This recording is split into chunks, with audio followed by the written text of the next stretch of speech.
गत 9 वर्षों में माननीय प्रधानमंत्री श्री नरेंद्र मोदी जी के यशस्वी नेतृत्व में इंफ्रास्ट्रक्चर डेवलपमेंट के क्षेत्र में किए गए अभूतपूर्व प्रयासों ने तेजी से विकसित होते भारत के लिए एक सशक्त बुनियाद का निर्माण किया है। देश के गांव और शहर आज आधुनिक राजमार्गों से जुड़ रहे हैं। ट्रांसपोर्ट इंफ्रास्ट्रक्चर के विकास पर आज भारत जितना काम कर रहा है उतना पहले कभी नहीं हुआ।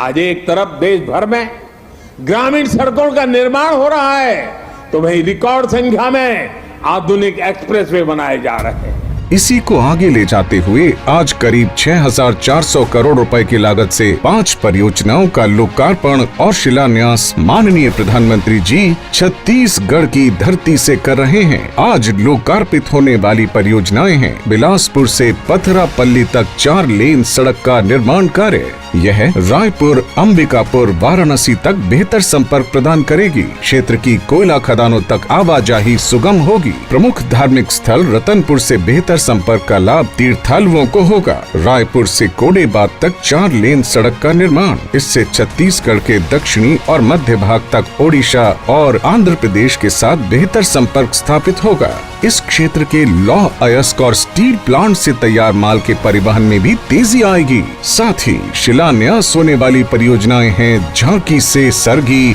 सरगी से बसनवाही और बसनवाही से मारंगपुरी तक 6 लेन सड़क का निर्माण कार्य। इससे रायपुर से विशाखापट्टनम के बीच की दूरी करीब 130 किलोमीटर कम हो जाएगी और यात्रा के समय में भी लगभग 7 घंटे की बचत होगी। इस परियोजना से पूरे क्षेत्र में रोजगार कारोबार के बड़े मौके बनेंगे। स्थानीय उपज उत्पाद को बड़े बाजारों तक पहुंचाना आसान होगा। इन परियोजनाओं से छत्तीसगढ़ में रोड इंफ्रास्ट्रक्चर आधुनिक और सशक्त होगा। ट्रैफिक जैम पर अंकुश लगेगा और आवागमन सहज होगा। साथ ही समय और ईंधन की बचत होगी। राज्य में व्यापार, शिक्षा और पर्यटन को नई मजबूती मिलेगी। माननीय प्रधानमंत्री जी के नेतृत्व में भारत सरकार छत्तीसगढ़ के विकास के लिए कृत संकल्प है और आज लोकार्पित और शिलान्यास हो रही परियोजनाओं से छत्तीसगढ़ विकास की राह पर तेजी से अग्रसर होगा। आत्मनिर्भर और विकसित भारत का अहम भागीदार बनकर उभरेगा।